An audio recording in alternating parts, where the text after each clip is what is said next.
नमस्कार, माझं नाव सविता शेखर बोडखे. मी अहमदनगरवरून आले.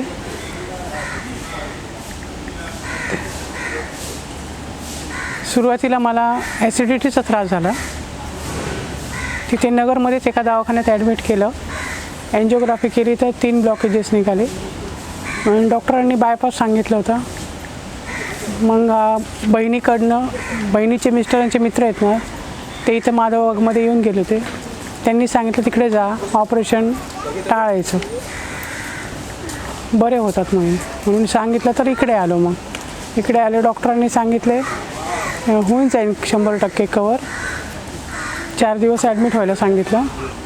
माझं आले तेव्हा BP शुगर 200च्या वर होती, पण आता 97 आहे. BP पण कमी आहे, 110 BP आहे. सुरुवातीला आले तेव्हा 250 BP होतं. पंचकर्म खूप छान ट्रीटमेंट दिलेली आहे. मला आता बरं वाटतं आहे. स्टाफ सर्विस सगळं चांगलं आहे इथे. असं मला वाटतच नाही हॉस्पिटल आल्यासारखं. खूप छान सर्विस आहे यांची.